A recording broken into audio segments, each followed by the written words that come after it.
bienvenue dans une nouvelle vidéo un peu spéciale puisque je vais m'intéresser à un genre que je ne lis pas forcément. D'ailleurs ça fait même des années que je n'ai pas lu une œuvre de ce genre-là. Ça va me faire du bien. Donc c'est un vlog lecture centré sur les webtoons. Il faut savoir que j'en ai lu il y a quelques années, surtout pour entraîner mon chinois, c'est super efficace. J'avais lu True Beauty intégralement en chinois, que j'avais adoré et c'était vraiment un accomplissement de lire en chinois, mais là cette fois-ci je vais plutôt lire en anglais ou en français. Là donc j'ai retéléchargé l'application Webtoon et waouh, à chaque fois que je vois la liste qui semble infinie de propositions, j'ai envie de tout lire. Même des œuvres qui répondent pas forcément à mes goûts, genre des œuvres de romance, parce que ça a l'air tellement addictif et surtout très rapide à lire. Donc voilà, je me dis en plus que ça pourra être un gain de productivité, notamment dans les transports en commun, quand au lieu de scroller sur mon téléphone inutilement, je serai en train de lire un webtoon. Et ce regain d'intérêt là n'est pas motivé par un hasard lambda, puisque en fait là les webtoons que j'ai choisi spécifiquement à lire pour ce vlog, ce sont des webtoons qui correspondent à la présence d'auteurisses à un certain salon. C'est la convention, je sais pas comment on prononce, YCon, bref. De toute façon, je vous montrerai l'affiche. Ce sera ma première édition de cette convention et oh my god, je suis trop contente. En gros, c'est une convention queer sur la culture queer, sur la culture webtoon, littéraire, manga, cosplay, mais spécial queer LGBT. Je suis trop contente, je suis trop hypée de voir certaines rencontres, certaines conférences qui ont l'air passionnantes sur les thèmes du yuri, du yaoi, etc. Et surtout, il y a le karaoké aussi. Oh. Là du coup je suis en train de regarder, en vrai je pourrais vous en parler parce que c'est un peu dans le thème. Je suis en train de regarder un peu des classiques boys love que j'ai jamais vus de ma vie, alors que ce sont des succès monumentaux comme Yuri on Ice, Given. Given j'ai regardé donc je vous en parlerai peut-être. Bref, comme ça je me mets un peu à jour sur les chansons au cas où s'il y en a et du coup je pourrais chanter. Et aussi pour me mettre à jour sur les œuvres au cas où si dans les stands d'artistes il y a des fanarts qui me sautent aux yeux et comme ça je pourrais en profiter pour les acheter. Ça c'est vraiment genre ma motivation première dans les conventions, c'est les villages de créateurs avec les artistes qui sont trop doués, qui font des trucs de malade dans leur propre style. Waouh, oh mon dieu. En plus comme c'est à Paris, du coup c'est le 15-16 novembre et là on est le 4 novembre. Comme c'est à Paris, je sais pas trop à quel point c'est grand, mais peut-être que c'est grand, peut-être que c'est très grand et du coup je me suis pris le pass pour le week-end entier pour être sûre d'avoir le temps de tout faire. Et waouh, j'ai trop hâte, du coup j'espère pouvoir vous montrer tout ça. Revenons sur les webtoons, je suis allée faire mes recherches et donc il y a des artistes de webtoon en dédicace qui ont publié leurs œuvres sur l'application Webtoon. Et voilà, je sais pas trop si par exemple si j'aime une œuvre mais qu'elle n'a pas encore été publiée, comment ça se dépatouiller pour la dédicace. Mais là mon objectif c'est de lire au moins une œuvre de toutes les artistes qui seront présentes. Au cas où si j'adore, et je vais pouvoir leur en parler, discuter avec eux, elles. J'avoue j'ai pas trop d'espoir en vrai, parce que je suis allée regarder donc les résumés, j'ai fait ma liste de ce que j'avais à lire, et forcément c'est que de la romance puisqu'on est dans un salon queer, donc forcément évidemment qu'il y aura de représentation. Ça a l'air intéressant, il y en a qui ont l'air vraiment intéressants. Là je suis en train de lire un webtoon lesbien, et c'est cool, c'est sympa, franchement j'aime beaucoup comment c'est narrativement comment c'est présenté, mais il y a pas forcément de chance que ce soit des œuvres qui me bouleversent vraiment, parce que voilà, pour celles et ceux qui ne savent pas, mais la romance et moi ça fait un milliard, j'ai du mal avec la romance, je suis pas assez sensible au genre et du coup parfois je peux lire, je peux apprécier dans le meilleur des cas, mais dans le pire des cas ça va m'ennuyer, je vais trouver ça redondant, cliché ou quoi. Donc j'ai peur que voilà cette limite dans mon intérêt pour la romance, ça porte préjudice à mon appréciation des webtoons. On verra, peut-être qu'il y aura une bonne surprise. En dehors des webtoons lus spécialement pour la convention, il y a une autre œuvre que je voulais lire depuis des années qui fait un carton, c'est Omniscient Reader's Viewpoint, je crois. Ou le lecteur omniscient en français, c'est plus facile. C'est un des webtoons les plus populaires. Je crois de base, je voulais m'attaquer aux novels, aux romans. C'est juste que j'ai essayé de le trouver sur internet par des traductions de fans. Et la mise en page, c'est pas assez aéré. Voilà, c'est un peu lourd pour moi dans ce format, donc là je vais essayer de m'attaquer au webtoon. Et peut-être que si j'arrive à me mettre à jour, j'ai trouvé de jolis fanarts également à la convention, et du coup, même si c'est pas de la romance, mais il y a des gens qui shippent certains personnages, ça je le sais, du coup peut-être que je vais pouvoir dénicher des fanarts plutôt sympas également dans le village des créateurs. Voilà pour le programme de cette vidéo, je vous reprends... Ah bah non, je vais pouvoir vous parler peut-être de Given, vite fait, très vite fait, parce que du coup c'est pas vraiment de la littérature, c'est même pas du tout parce que c'est un anime. J'ai regardé la première saison de Given, il y a le film que j'ai pas regardé. J'avoue, là pour l'instant j'ai un peu la flemme de regarder parce que même si j'ai bien aimé, j'ai vraiment apprécié mon visionnage de Given, mais pas plus que ça, quoi. On va suivre deux adolescents, deux lycéens qui vont se rencontrer. T'en as un qui va demander à l'autre de lui apprendre à jouer de la guitare. La personne qui veut... Putain, comment il s'appelle déjà? Mafuyu, je crois, ouais. Mafuyu, c'est l'héroïne également de Fat Girl, à lire absolument ce manga, ça m'énerve. Mais du coup, Mafuyu, lui, il va apprendre à jouer de la guitare, et c'est un peu mystérieux autour de lui, parce que il a une guitare qui se trimballe à longueur de journée au lycée, alors qu'il ne sait pas en jouer, d'où ça sort cette guitare, enfin bref, ils vont se rapprocher, et petit à petit, Mafuyu, il va faire la connaissance du groupe de musique du mec, et il va au final finir par l'intégrer. C'est pas vraiment du spoil parce qu'on le sait quasiment dès le début avec le générique. Et voilà, donc c'est un anime de musique, c'est un anime boys love puisqu'il y a des sentiments au sein du groupe qui circulent, un groupe exclusivement masculin. C'est également une histoire de deuil, d'amour perdu. Donc ça peut être quand même assez poignant. Après, moi j'ai pas été... j'étais touchée parce que en vrai les personnages ils sont cool, ils ont des personnalités variées, ça se complète bien, c'est drôle aussi, c'est très drôle. Voilà, c'est tout mignon. Et il y a des moments, il y a des mimiques de maladresse, de social awkwardness et tout qui me touchaient parce que je me reconnaissais un peu dedans. C'est vraiment le genre d'anime typique où j'ai regardé pour passer un bon moment. J'ai eu ce bon moment mais ça m'a pas bouleversée, ça m'a pas plus marqué que ça. Mais c'était cool. Mais je pense pas que j'ai acheté des fanarts de cet animé chez les artistes, mais ça me fera plaisir de voir leur gueule dans les fanarts. Et là, je suis en train de regarder Yuri on Ice. Je pense pas que ça va être un coup de cœur, je pense pas que je vais être bouleversée, mais je passe un bon moment également. Je reviendrai pour vous faire des updates lecture des prochains webtoons à lire. Hey, je vous retrouve, on est le mercredi 5 novembre et je reviens pour vous faire un premier bilan pour deux webtoons que j'ai pu lire. Et ça a été rapide à dire parce que ce sont des webtoons qui sont assez courts, dont un qui est encore en cours et je n'ai pas l'argent pour débloquer les chapitres suivants, ce qui me frustre parce que c'est une lecture que j'apprécie quand même pas mal. Le premier webtoon que j'ai pu lire en entier, c'est un webtoon lesbien qui s'appelle Coffee Stream de Astralio et Kilio. Il s'agit de la saison 1 et je crois que la saison 2 est en cours de réalisation. Dans la saison 1, on a 34 épisodes.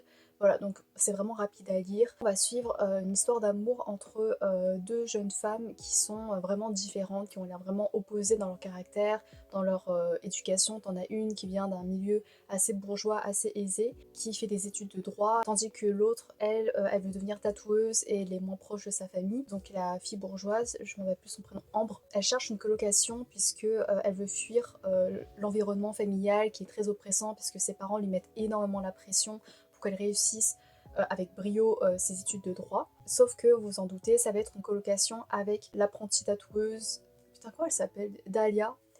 Je suis désolée pour le prénom. Et juste avant que voilà, elle découvre qu'elles doivent être en colocation, il y a eu une mésaventure entre elles deux, ce qui fait que ça part pas sur de bonnes bases quoi. C'est un enemies to friends to lovers, si ça vous intéresse. C'est une romance qui est mignonne. Après il y a des scènes où voilà, je les voyais venir. En fait ce sont des scènes de rapprochement qui sont très convenues, assez clichés, mais en vrai ça marche. C'est bien introduit dans le scénario, c'est pas lourd. Le développement des sentiments pour moi c'était peut-être un peu trop vite, mais en même temps je me dis c'est quand t'as que un chapitre par semaine, du coup vaut mieux que ça se tire pas trop en longueur. Moi je les ai lus d'une traite, donc c'est normal que pour moi ça a été peut-être un peu trop rapide.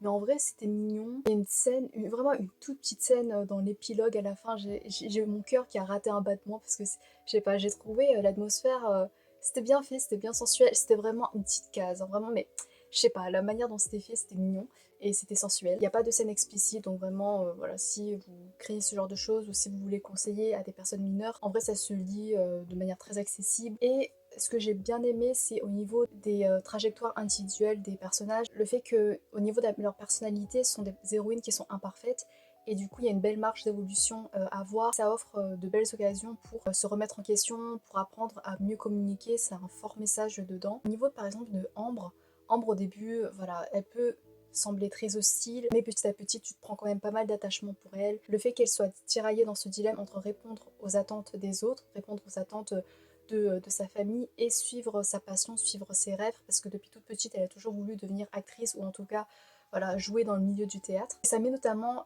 en avant à quel point ces métiers-là, les métiers d'art, les métiers artistiques sont peu considérés, qu'on vit dans une société qui nous pousse à vraiment choisir de manière stratégique notre insertion professionnelle pour nous assurer un avenir viable au détriment de tout ce qui peut nous faire vibrer.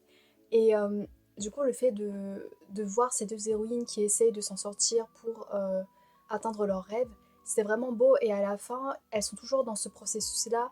C'est pas genre une fin happy ending, enfin si c'est une fin happy ending évidemment, mais c'est une fin où voilà, ils n'ont pas encore atteint leurs rêves. Du coup, je trouve que c'était plus réaliste de voir des personnes qui sont encore en cours de réalisation de leur objectif, parce que c'est très réaliste, en même temps c'est très inspirant, parce que tu peux te projeter dans leurs choix. Ça montre également comment c'est important d'être bien entouré pour percevoir votre valeur, parce que souvent on a une estime de nous-mêmes qui est vraiment, qui peut être pragmatique, voire péjorative. On voit pas forcément les réussites, on voit surtout les échecs qu'on a semés en cours de route. Et le fait qu'il y ait des gens qui les perçoivent autrement, c'est super important. C'est vraiment bien montré dans ce webtoon, ça a ajouté quelque chose de vraiment rafraîchissant. Et voilà, tous ces messages qui ricochaient dans le webtoon, ça résonnait en moi, dans mon état actuel, voilà, au stade où j'en suis dans ma vie. Donc ça m'a fait du bien. Et il y avait des phrases où vraiment ça m'a atteinte. Et voir Ambre également galérer pour ses études de droit, j'étais en mode oh, ça va être un cauchemar. Et je sais pas comment les gens y font, je sais pas si vous avez fait des études de droit ou si vous en faites ou si vous aimez ça, mais je me demande mais comment vous arrivez, tous les trucs à apprendre par cœur et tout. Bref, j'ai souffert avec elle, j'avais énormément de compassion pour elle. Aussi j'aimais bien le fait que ça sort un peu de certaines attentes qu'on aurait pu avoir. Par exemple, Ambre au début elle a un petit ami. Et au début, j'avais peur que ce soit un petit ami assez cliché en mode hyper toxique, et du coup, c'est pour ça que Ambre elle va se rapprocher de Dahlia. Mais non, le petit ami, il a ses défauts, voilà, il fait des erreurs, c'est assez agaçant, mais dans l'ensemble, c'est quelqu'un de vraiment gentil, de vraiment adorable. Et du coup, ça crée un peu plus de dilemme dans l'exploration, dans la découverte des sentiments queer de Ambre. Donc ça, c'était vraiment cool. Et puis, je crois que dans la saison 2, donc, on va se concentrer plus sur le copain, enfin l'ex de Ambre, avec un autre mec. Donc ça peut être également intéressant pour de voir ça. Dans l'ensemble, je le conseille. Voilà, ça n'a pas été inoubliable, ça n'a pas été bouleversant, mais je trouve que ça a délivré certains messages, que ça a délivré le développement des relations entre les personnages de manière assez efficace, tout en gardant une certaine émotion, et c'était vraiment cool. Voilà. Et ensuite, j'ai attaqué un autre webtoon qui s'appelle Remora, Remora, je sais pas trop comment on dit, de Queen Richard. Ça, on est dans un autre délire. En fait, je voulais un truc différent. Autant Coffee's Dream, c'était tout douillet, c'était coloré, c'était chatoyant, c'était trop mignon. Rimora, je sais pas comment on dit, c'est également drôle, c'est également assez rafraîchissant, mais on part sur une base un peu moins accessible pour les mineurs, je crois, parce qu'en gros, on va suivre l'insertion d'un nouvel employé de bureau dans son entreprise. Cet employé de bureau, il cache un secret, puisqu'en fait dans le passé, il a été ancien acteur X. Du coup, il va se reconvertir et il va se faire bien accueillir par le chef de l'entreprise, qui est assez intrigué par lui, qui peut être un peu attiré également par lui, et d'autres personnes, des personnes qui ont découvert le secret de cet ancien acteur X et qui vont être assez rentre-dedans sans vouloir faire de jeu de mots. J'ai lu que les 14 premiers chapitres, j'ai pas accès à la suite alors que j'aime bien les personnages. En fait, c'est un cast qui m'intéresse vraiment. Par exemple, du coup, on a l'ancien acteur X, je sais plus comment il s'appelle, je suis désolée. Franchement, j'aime bien parce qu'il a un peu ce côté narquois, parce qu'il était au sommet de sa gloire, je crois, et du coup, quand il doit bosser dans une nouvelle hiérarchie, où il est qu'un employé de bureau, entre guillemets, bah, il doit réapprendre à faire des choses, il a aucune compétence à la base, à part être sociable, mais du coup, cette sociabilité le rend vraiment gentil. Enfin, parfois, il est un peu je sais pas, il est un peu manipulateur, un peu hypocrite, mais dans l'ensemble, il est souriant, il est agréable, et parfois il a ce côté un peu rebelle, un peu sauvage, qui fait que, waouh, tu te dis, mais il a pas de limite. Et c'est trop bien, et puis Aussi, on sent que par le passé, il a été acteur X, mais c'est pas faire forcément par choix. Et en plus, il souffre encore des conséquences de maintenant, parce qu'il y a beaucoup de gens qui ont des préjugés, qui le perçoivent d'une manière très étriquée à cause de son passé. Je me dis, ça peut être hyper intéressant de découvrir son passé, de voir ce que ça peut dire d'une reconversion d'anciens professionnels de ce milieu-là, comment ça peut jouer sur les perceptions extérieures.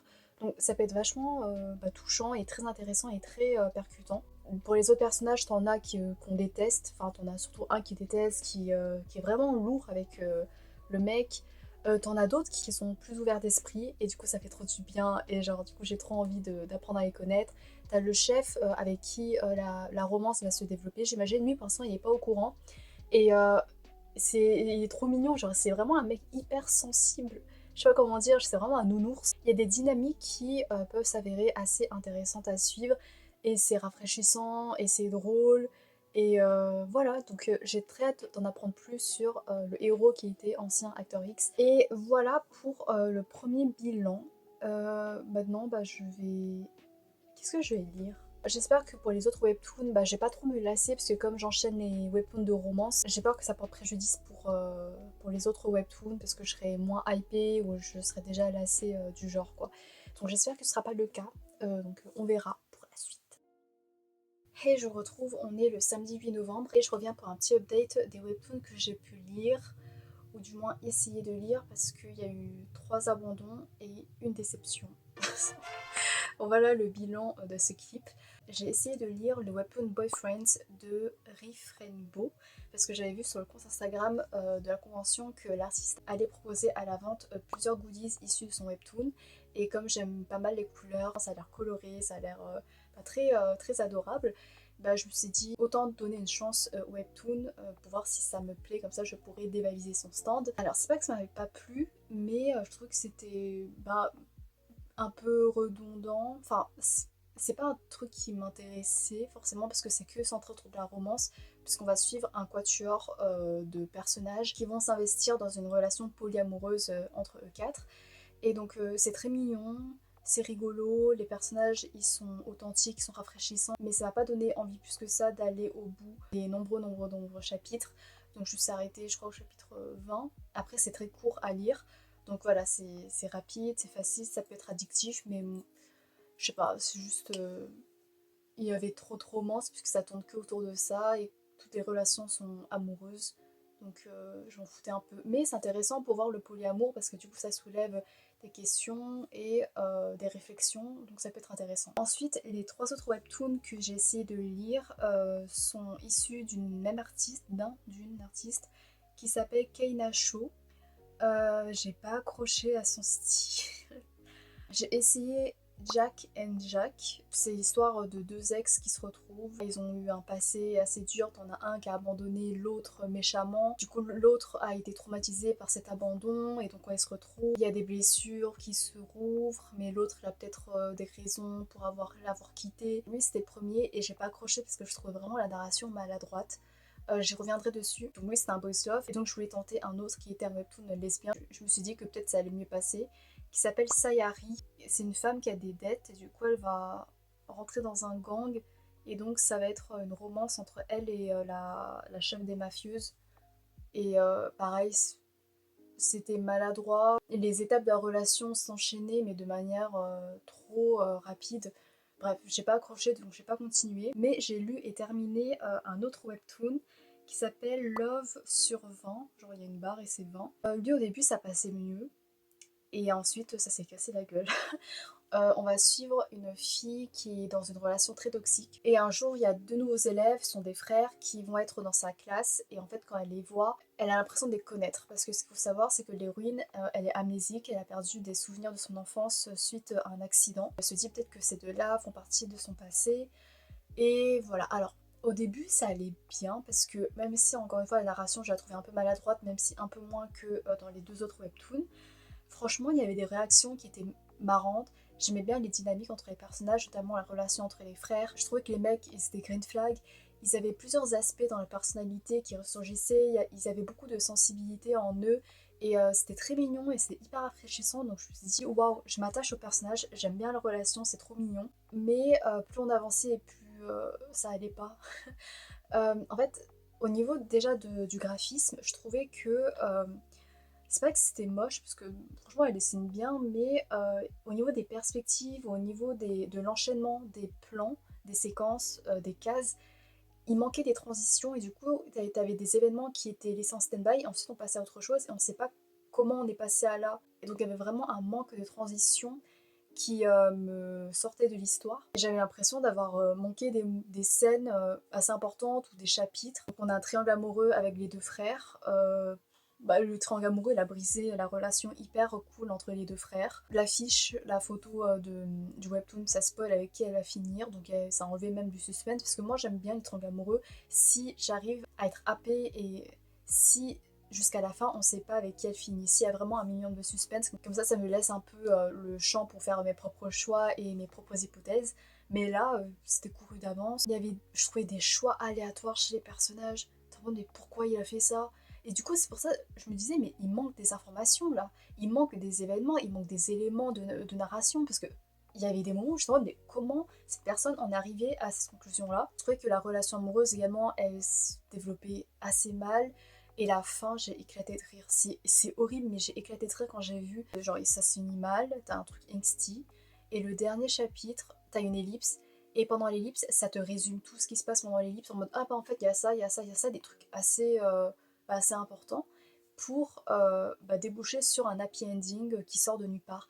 Et du coup, la fin, elle était tellement rushée. En fait, tu te dis, t'as traversé 40 chapitres de angsty, où à la fin, ça peut être poignant si t'es dans l'histoire. Et après, t'as un résumé comme ça, en mode, bah voilà, après, il s'est passé ça, il s'est passé ça, j'ai pas eu le temps d'écrire tout ce qui s'est passé. Je sais pas, je trouvais que c'était bancal, que c'était très rushé. Et je me demande, mais tout ça pour ça, quoi. Pareil pour l'amnésie, je me disais, waouh, il y aura peut-être des révélations de malade, puisque du coup, elle a des flashs. Parfois, je me dis, ah, mais pourquoi ce frère-là, je me rappelle de lui, et l'autre, pas vraiment. Et du coup, je me dis, peut-être qu'il y aura un retournement de situation, mais non, ça joue pas non plus sur cette carte-là. Il y a un potentiel pour que vraiment il y ait du suspense, il y ait des révélations, des surprises, mais non, non. Franchement, ça partait bien, mais je pense juste que le travail de cette artiste, c'est pas fait pour moi. Et c'est dommage parce que je trouve qu'elle arrive quand même à créer de bons personnages qui peuvent être rafraîchissants, qui peuvent être drôles, parce que j'aime bien l'humour. Mais c'est juste que ouais, c'était trop bizarre au niveau de la narration, au niveau du découpage. Enfin, parfois j'étais en mode, mais c'est qui parle là? Il y avait des plans, t'es en mode, mais il y a personne, c'est qui parle? Il y a des personnages qui apparaissent de nulle part. Voilà, après, je m'y connais pas plus que ça en découpage, en BD et tout. Donc je sais pas ce que vaut mon témoignage, mais dans mon expérience de lecture, c'était maladroit. Ah, ça fait mal hein, de critiquer une artiste française, et j'espère que la personne ne va jamais tomber sur ma critique. Voilà, fallait le dire parce que je voulais quand même partager ma déception. Et là, j'ai commencé le webtoon, webtoon colossal, le lecteur omniscient, Omniscient Reader's Viewpoint. Et lui, je lis en anglais, parce que quitte à lire un webtoon, autant m'améliorer, autant entraîner ma compréhension en anglais. Il y a 280 chapitres. Les chapitres sont assez longs. Et donc j'espère que je vais pouvoir rattraper et que je vais accrocher comme ça. S'il y a des goodies dans le stand des créateurs, je vais pouvoir dénicher des merveilles. Et voilà, pour l'instant j'aime bien, mais pas plus que ça. J'ai pas d'attachement au personnage, mais ça m'intrigue parce que je vois tellement de gens qui ont été bouleversés par l'œuvre. Je me dis, il peut pas y avoir que des combats. Donc voilà, je vais voir au niveau des relations entre les personnages et tout. Donc voilà, je vous laisse et on se retrouve pour le prochain update.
suis à la convention et je cherche le karaoké.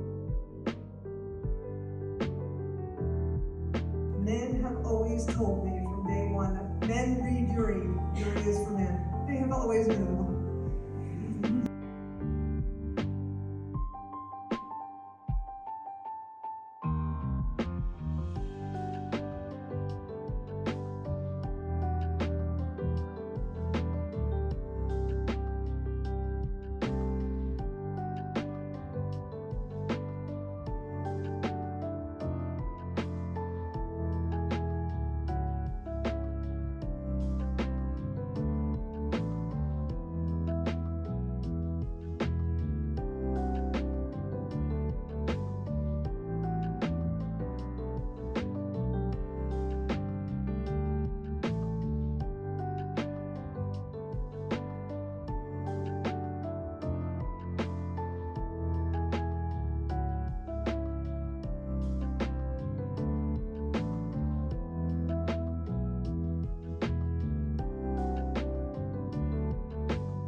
Hey, je retrouve, on est le dimanche 23 novembre. On a fait un sacré bond dans le temps. J'ai pas eu forcément l'occasion de vous reprendre plus tôt parce que comme vous voyez, je suis pas chez moi et j'avais besoin d'une certaine disposition, d'être seule pour pouvoir prendre mon temps pour vous parler, que ce soit pour faire le bilan de ce vlog, pour faire un bilan lecture, pour faire le bilan de mon vécu de la convention. Voilà, je suis trop contente parce que je vais enfin pouvoir vous montrer ce que j'ai acheté et incroyable.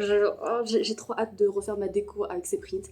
Et en plus, là, ce week-end, le week-end prochain, il y a la Japan Touch. Donc forcément, j'ai encore plus acheté de trucs. Au niveau des webtoons, parce que c'était normalement le noyau littéraire principal qui constituait ce vlog-là, ça a pris un chemin, je m'attendais pas forcément parce que de base, je voulais seulement lire des webtoons, notamment mon challenge principal, le lecteur omniscient, qui est un gros webtoon, un gros morceau. Je voulais m'y attaquer, je voulais profiter de ce vlog-là pour en parler. Au final, après mon premier update, je crois, sur cette œuvre, je suis pas trop revenue dessus, voilà, je me suis pas trop intéressée, j'ai pas forcément lu la suite. Donc j'ai pas grand chose d'autre à vous rapporter. Ça ce sera peut-être l'occasion pour une autre vidéo. On verra si je vais accrocher ou pas. Ensuite, j'ai pas lu d'autres webtoons, mais j'ai lu un roman. Alors, c'est pas trop dans le thème de cette vidéo, qui est un peu les romances queer, mais un peu quand même. C'est-à-dire que dans ce roman-là, la romance queer n'était pas l'ingrédient principal de l'histoire, mais ça m'a quand même marqué et surtout, je m'attendais pas, surtout dans ce roman-là qui est un thriller. Je vais vous parler brièvement de cette grosse surprise à laquelle vraiment, waouh, enfin j'étais pantoise, je me disais mais waouh, qu'est-ce que je viens de vivre. Il s'agit de C'était notre maison de Marcus... Oh, je sais plus son nom de famille, je suis désolée, publié chez les éditions Charleston. Il s'agit d'un thriller dans lequel au début on va rencontrer notre héroïne qui, avec sa compagne, a emménagé dans une nouvelle maison. Et un soir d'hiver, il va y avoir une famille qui va toquer à sa porte. Le père de famille va dire qu'il a grandi dans cette bâtisse avec sa famille quand il était jeune. Et il voudrait montrer à sa femme et à ses enfants cette maison qui contient beaucoup de souvenirs d'enfance. Notre héroïne, qui est légitimement assez méfiante, hésite à l'idée de faire entrer une bande d'inconnus chez elle. Voilà, c'est le soir, il fait tout noir, c'est l'hiver, il fait tout froid. Voilà, c'est assez lugubre, mais elle va quand même céder. Et dès l'apparition de cette famille, il va se passer petit à petit des choses qui semblent rendre l'héroïne très méfiante, encore plus méfiante, limite paranoïaque. Elle ne sait plus vraiment débunker ce qui est réel, ce qui est faux, si c'est elle qui déconne ou pas. Et donc il va y avoir des phénomènes inexplicables qui vont s'y dérouler. Il va y avoir des petites choses, enfin, c'est des situations voilà, qui sont assez pesantes et qui sont très très malaisantes et perturbantes et dérangeantes. Voilà, je vais en rester là, je vais vous laisser découvrir tout ce qui se passe parce que je suis rentrée personnellement sans grande conviction. En fait, je cherchais une lecture facile parce que je venais de dévorer 3 gros pavés qui constituaient la trilogie des Salauds gentilshommes. J'avais besoin de quelque chose pour souffler. Et quoi de mieux pour moi qu'un thriller qui est bien haletant, bien efficace, bien rapide à lire. Je me suis lancée dans ce thriller puisque j'en avais brièvement entendu parler, je crois, sur la chaîne de Margot Liseuse. Et waouh, la claque que je me suis prise! J'arrive à prendre la distance en général avec ce qui se passe. J'arrive à ne pas trop avoir peur, à ne pas trop m'attacher aux personnages dans un thriller en l'occurrence, parce que je sais que voilà, je lis un thriller pas pour les personnages, mais pour l'intrigue qui s'y passe, pour les révélations, les rebondissements. Mais là, vraiment, j'ai ressenti des choses inédites que quand je lis un thriller. Ça m'est rarement arrivé. Ça m'est arrivé avec le cri de Nicolas Beuglet où vraiment, genre, j'étais happée par ce qui arrivait au personnage. Je me sentais investie. Genre, j'étais émotionnellement attachée, mais c'est rare. Et là, ça m'a fait la même chose.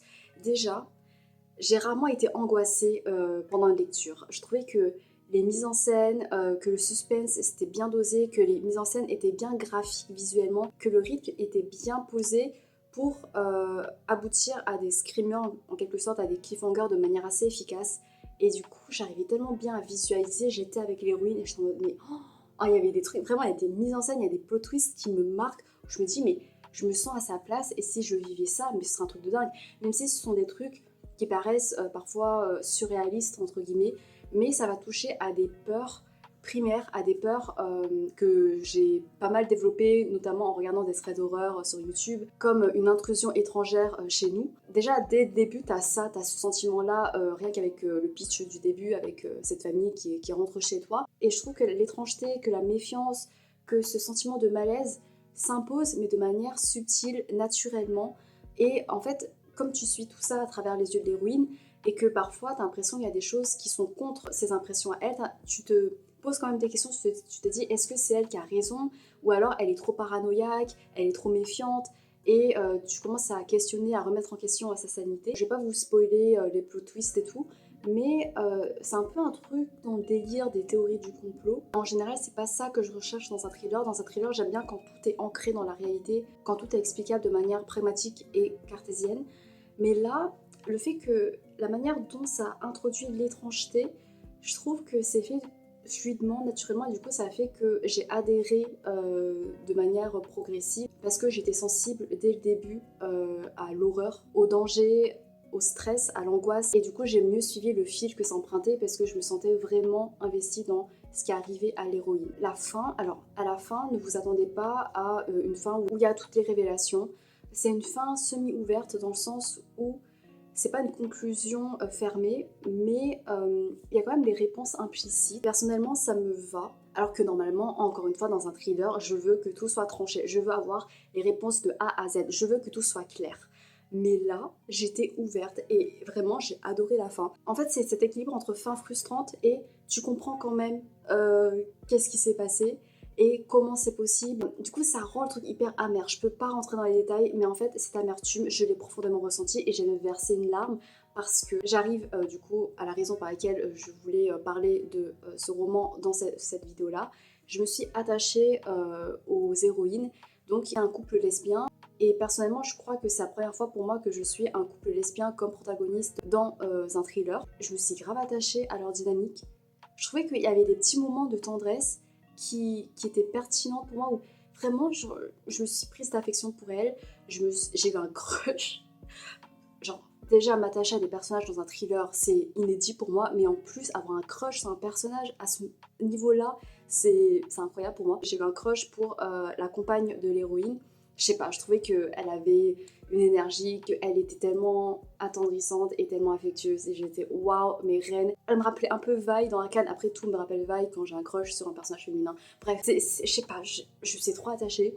Et du coup, la manière dont ça se finit, évidemment que j'ai trouvé ça amer. Je pourrais même pas vous dire pourquoi, mais c'est l'une des rares histoires d'amour dans lesquelles je me sentais vraiment investie et qui m'ont marquée, alors que de base c'est un thriller quoi. Je le lisais pour l'ambiance, pour les révélations, mais pas pour m'attacher aux personnages et voir ce qu'elles vont subir. Et voilà, c'est une romance queer qui de base, c'est pas vraiment le propos principal dans le roman, mais ça a quand même ravivé cette flamme romantique en moi. Et voilà, donc je me suis dit que ça pouvait être pertinent de l'incorporer dans cette vidéo qui parle de romance queer, de webtoon queer, enfin bref, d'univers avec des relations queer. Et voilà. Après, j'ai vu des critiques, j'ai vu un avis 1 sur 5, ce qui est contraire à moi, puisque moi j'ai mis 5 sur 5 pour vraiment le fun que j'ai eu à lire ce roman. Mais dans l'avis, ça disait que certes il y avait un couple lesbien, mais il n'y avait pas forcément de scène de baiser entre elles, comme s'il y avait une certaine pudeur, comme si même il y avait une certaine gêne de montrer deux femmes avoir des marques d'affection explicites, parce que elles se font des câlins, elles s'embrassent sur le front, mais c'est vrai que en revenant dessus, il n'y a pas forcément de bisous ou des marques d'affection plus intimes, entre guillemets, comme il aurait pu y avoir pour un couple hétéro. Et donc, c'est comme si on prenait quand même une certaine distance parce que c'est un couple lesbien et que, ouais, il y a peut-être cette pudeur qui n'existe pas pourtant pour un couple hétéro. Et donc, ça m'a fait réfléchir. Moi, personnellement, ça m'a pas dérangé parce que, comme j'ai dit, bah, déjà, c'est un thriller. Et juste les marques d'affection, le fait que je sentais que c'était naturel entre elles, ça m'a amplement suffi. Et franchement, ça m'a touchée, ça m'a émue, ça m'a attendrie. Donc j'avais pas besoin de plus. Mais c'est un débat pour lequel bah, j'aimerais bien avoir votre avis. Le fait que, voilà, est-ce que ça ce serait dérangeant de voir un couple lesbien mais qu'il n'y ait pas de scène plus explicite parce que, je sais pas, le couple lesbien, le lesbianisme a souvent été associé, je crois, bah, à la pornographie. Et du coup, le fait que ce soit censuré, comme si c'était quelque chose de sale peut-être, ou quelque chose d'impudique, alors que c'est juste comme n'importe quel couple hétéro, et il y a du bruit à l'étage. Je suis désolée si vous entendez. Est-ce que ça pose problème, ou comme moi, vous accordez pas forcément beaucoup d'importance quand vous le lisez. Enfin, moi perso, ça m'a pas dérangé, mais je comprends la légitimité, la pertinence de ce genre de questionnement, de ce genre de cette prise de recul. C'est très important et voilà, ça m'a vraiment intéressée. Mais moi, dans tous les cas, j'ai trop adoré le couple lesbien. Voilà, je trouvais qu'elles étaient trop cool et que bah, j'aimais bien le fait qu'elles soient pas sexualisées, justement, même si c'est écrit par un homme. Mais moi, je trouvais que c'était bien écrit parce qu'on s'appesantit pas dessus. Et je trouve qu'elles existaient en dehors de leur couple également. Voilà, j'arrête de blablater et on passe au menu principal. Je suis allée pour la première fois à la YCon. La YCon, c'est une convention autour des littératures, de la pop culture queer. Oh my god, oh, j'ai trop aimé cette première édition à laquelle j'ai participé. Alors il y a des choses qui vont, il y a des choses qui vont pas, mais ça penche surtout vers le positif. Ça a été fatigant, exténuant, mais sans regret. Ce que j'ai aimé, c'est que c'était 100% composé de stands créatrices. C'est-à-dire qu'il n'y avait pas de stand AliExpress, il n'y avait pas de stand avec de l'IA d'après mes observations personnelles. Enfin, j'ai pas repéré, j'ai l'impression vraiment que c'était assez authentique, il y avait un style affirmé, unique, personnel. Et ça faisait du bien parce que tu voyais des styles de 1 milliard de nuances. C'était trop beau. C'était un déploiement, une explosion créative, artistique, mais de malade. Ça faisait trop du bien. J'avais les yeux remplis d'étoiles.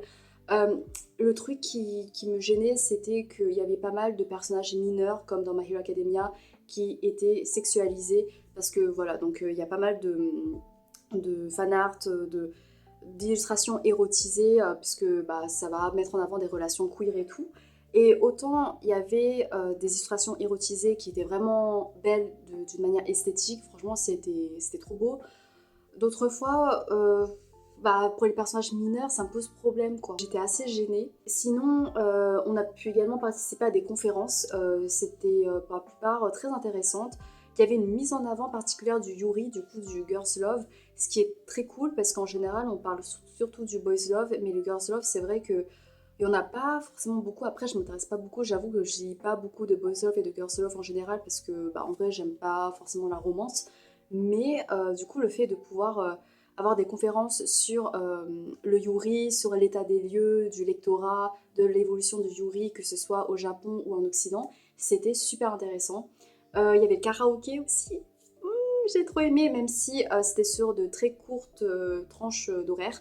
Donc j'ai pas pu vraiment déverser toute ma passion, j'ai pas pu chanter comme je voulais. Mais franchement, j'ai chanté des chansons qui me tenaient à cœur.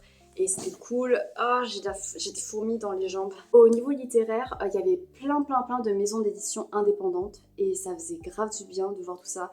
Je n'ai pas acheté de livres, j'ai pas pu vraiment en acheter. D'une part parce que, en fait, ça reste de la romance en général.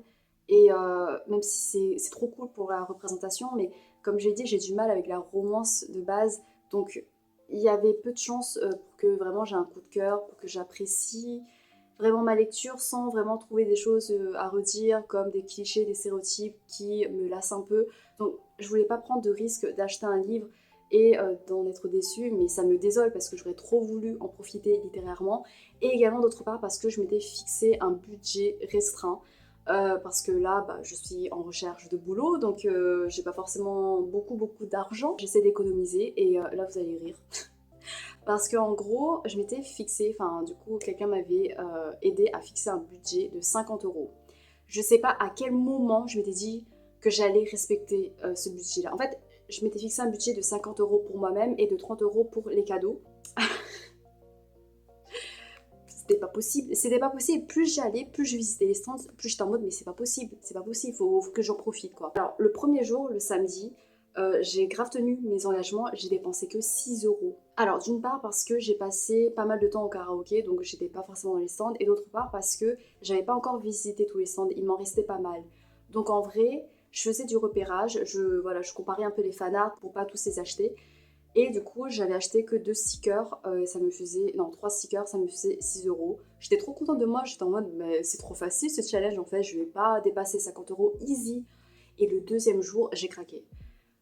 En fait, je voyais le bonheur à portée de main et je me disais, si je craque pas, je vais le regretter. Il y a des fanarts qui me hantent parce que j'ai pas sauté sur l'occasion pour les acheter et je voulais pas revivre ce regret-là. C'est tragique hein, ce qui arrive dans ma vie. Ce qui est sûr, c'est que j'ai dépassé les 50 € que je m'étais imposé. J'achetais sans compter parce que j'étais dans le déni, parce que je me disais, non mais là c'est bon, j'ai abandonné. Mais pour cette vidéo, je suis prête à compter, à calculer combien j'ai dépensé. Je vais commencer par les petits. Ça, c'est le programme. L'affiche, c'est fait par l'artiste Riff Rainbow. Et c'est trop beau. Alors, on va commencer par cela. Non, cela, c'est incroyable. J'ai trouvé plein de fanart de Chingwan Sefo, Heaven Official Blessing ou Moda Toucheux, de Le Grand Maître de la cultivation démoniaque. Ce sont des œuvres parmi mes préférées ever. Et évidemment, on est dans une convention queer, évidemment que ces Boys Love allaient avoir plein de représentations illustrées trop belles. Et j'en ai trouvé plein. Donc j'en ai trouvé dans ce style-là. Je saurais pas comment définir, un peu traditionnel. C'est trop beau. C'est trop beau. C'était 3 pour 10 €, 1 pour 4 €. Et du coup, j'en ai pris 4. Ça m'est revenu à 14 €. Vous pensez que j'ai dépassé 100 € ou pas? Moi, je sais pas. Mais on va voir. J'ai tout montré et ensuite vous devinerez si je dépassais les 100 € avant que je vous révèle le résultat. Donc 14 € pour ça. Alors ça c'est Wei Wuxian, le héros de Moda Toucheux, de Grand Maître à la cultivation démoniaque, mais dans son look du drama, du live action The Untamed. Et j'adore. Oh, c'est trop beau. Et en plus, même sans que tu aies la référence, c'est trop beau. Ces trois-là sont de Heaven Official Blessing. Oh my god, lui c'est mon personnage préféré. Je vais pas dire c'est qui parce que ça spoil. Mais c'est trop beau, j'aime trop. Lui, c'est du seul misogyne que j'apprécie. Voilà, en fait, il est misogyne, il est sexiste, mais il est trop drôle. Et il se fait remettre en place par elle, qui est la queen, qui est ma queen, ma reine, ma wife, ma déesse. Elle est trop belle, c'est The Rainmaster. Et j'aime trop parce que, en fait, c'est tellement rare d'avoir des fanarts d'eux parce que c'est des personnages secondaires. Et en général, dans les fanarts, on représente plutôt les couples, le couple principal. Et là, on a eux qui sont des persos secondaires. J'aime trop et merci, mais merci. J'ai vu qu'elle avait pas forcément beaucoup d'abonnés sur Instagram, alors qu'elle en mérite pleinement parce que juste waouh. Ah, ça c'était un cadeau. Je pense qu'il regardera pas la vidéo, ou alors j'aurais peut-être offert d'ici là. C'est un set, un pack de 3 illustrations de Victor dans Arcane. Ça se waouh comme ça. Voilà. Je trouve que c'est assez épuré, que c'est assez discret pour la décoration. Et voilà, du coup j'aime bien. Et la manière dont Victor est dessiné est très très beau, très élégant, très raffiné. C'est un marque-page recto verso de chez Wasn't a Guy, qui est un Girls Love, un manga Girls Love qui est en train d'exploser, de faire un carton pour de très bonnes raisons, parce que c'est trop bien. Et mon amie à qui je vais l'offrir, c'est elle qui m'a prêté les tomes pour que je découvre cette fabuleuse série. Donc voilà, j'espère que... Et c'est brillant, même si on voit pas trop. Celui-là, ah j'adore, c'est de Slam Dunk, qui est un manga de sport. Et pourquoi j'ai acheté ce fanart, c'est parce que je trouvais ça original en quelque sorte, d'avoir un fanart illustré de Slam Dunk qui ne représente pas les personnages sur le terrain de sport, parce que souvent, il y avait pas mal de fanarts de Slam Dunk, mais c'était quand ils étaient en tenue de sport, et ce qui est super cool parce que j'adore Slam Dunk, mais là, ça reprend une scène emblématique du background d'un des personnages, et ça s'intéresse du coup à son développement psychologique, à ses tourments, à son histoire plus personnelle en dehors du basket. Et je trouve que le style est trop beau. Je trouve qu'il y a une intensité dans son regard, cette étincelle de réalisation, de prise de conscience, on le sent, j'aime trop. Et chez le ou la même artiste, j'ai acheté celui-là de Sanji, One Piece. J'ai trouvé ça très symbolique de voir des gens qui sont prêts à allumer sa cigarette. C'est en raccord avec son histoire personnelle et ça montre qu'il n'est plus seul par rapport à quand il était plus jeune. Et je trouve ça trop beau. Il a une douceur dans son regard, la lumière aussi, c'est empreint d'une telle délicatesse, d'une telle tendresse. C'est trop beau. Mais regardez-moi ça, oh, c'est beau, c'est beau, c'est beau.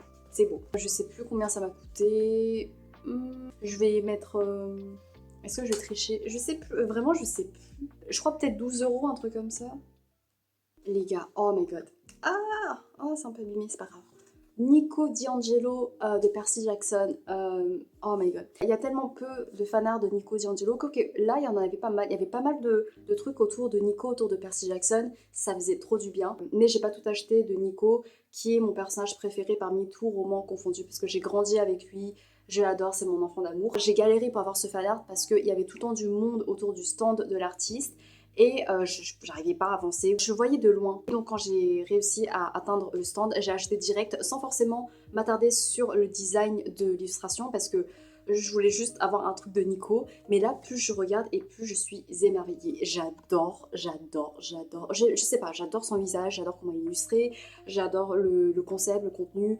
C'est trop beau, j'adore. C'est magnifique, c'est trop stylé. Et du coup, je suis trop contente. Et waouh, juste waouh. L'artiste a fait plein d'autres fanarts trop beaux, je vous invite à aller voir. Il y en avait pas mal qui étaient assez érotisés, mais dans l'ensemble, juste waouh, c'est trop beau. Celui de Echo et de Jinx aussi, que j'ai vu sur son Instagram et sur son stand, incroyable. C'est cadeau de la personne qui m'héberge. Elle m'a offert celui-là de Vi et Kate de Arcane, avec la parole de leur chanson I'm Feeling Fantastic. C'est très doux.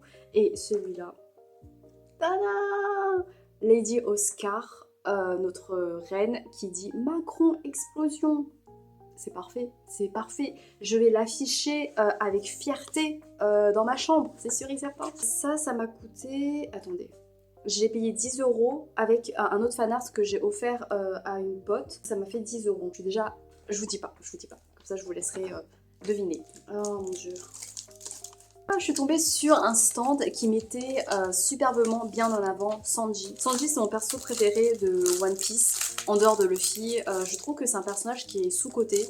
Je pourrais en parler des heures de sa profondeur. Je trouve que c'est le personnage le mieux écrit de One Piece. Regardez-moi ça, c'est trop beau. Est-ce que ça tient? Ça tient, mais ouais. C'est trop beau. J'aime trop son style, j'aime trop sa posture, j'aime trop son sourire. Ah, ouais, pas trop. Je sais pas, il y a un truc trop rafraîchissant et Et c'est trop beau et j'aime trop parce que j'ai pas de figurine de Sanji et là le fait d'en avoir un mais avec un style d'artiste voilà qui est trop beau et bah waouh. Je voulais en acheter un autre de l'artiste, enfin un fan art de Sanji mais donc en rupture de stock du coup j'étais dégoûtée. Ah ça brille et voilà, j'aime trop. Et ça m'a coûté 23 €. Yotsuba! Oh, on voit rien du tout, désolée, attendez. Yotsuba! L'un des meilleurs mangas ever, tout simplement. Et le fait que déjà dans une convention queer, il y ait des goodies sur ce Yotsuba qui est un manga slice of life où tu suis juste une petite fille dans ses vadrouilles, dans son quotidien, trop mignonne, trop drôle et tout. Bah, le fait qu'il y ait un truc de ce manga-là, c'est trop mignon et j'ai trop aimé. Et du coup, j'étais trop contente. Je crois que ça m'a coûté 5 € et j'en ai payé 2, du coup 10 €. Et waouh, je suis trop contente et c'est trop mignon, le style est trop mignon. Ce fanart, c'était mon dernier achat et j'ai hésité parce que je trouvais que les personnages étaient peut-être un peu trop en retrait. Mais en fait, j'arrêtais pas de revenir sur ce stand-là qui avait pas mal de choses de Chen Wansefu, de Moda Touche, enfin, et du coup là ça vient de Chen Wansefu de Heaven Official's Blessing, et c'est la relation qui m'a le plus détruite parmi toute œuvre confondue. Et donc à chaque fois que je vois des choses sur ces personnages-là, j'ai cette envie de, voilà, de pouvoir acheter tout ce qu'il y a sur eux pour en faire un hôtel, pour, je sais pas, en faire quelque chose, un temple qui leur est dédié tellement je les adore et tellement ils m'ont détruite. Et là, au final, plus je regardais, plus je trouvais que c'était très symbolique, que la mise en scène, en fait, est assez parlante par rapport à leur histoire, à leur destin. Le fait qu'ils regardent en haut et que elle et que lui, il regarde en bas et que ça ressemble à du sang aussi, mais c'est beau. Mais même en dehors de l'œuvre, rien que ouais, la mise en scène est très belle. J'ai eu un coup de cœur pour un stand qui avait plein de choses de JoJo's Bizarre Adventure et je trouvais que le style qui était tellement dynamique, et bah ça correspondait trop bien au style de JoJo. Tu sentais l'énergie, la vivacité qui en ressortait. Et il y avait des trucs par rapport à la partie 5, notamment à une danse qui est la Torture Dance. Je vous invite à aller voir. C'est un peu un truc iconique dans le monde de l'anime. Enfin, vraiment, quand c'est sorti, ça a pris une telle ampleur, c'était tellement épique, c'était incroyable.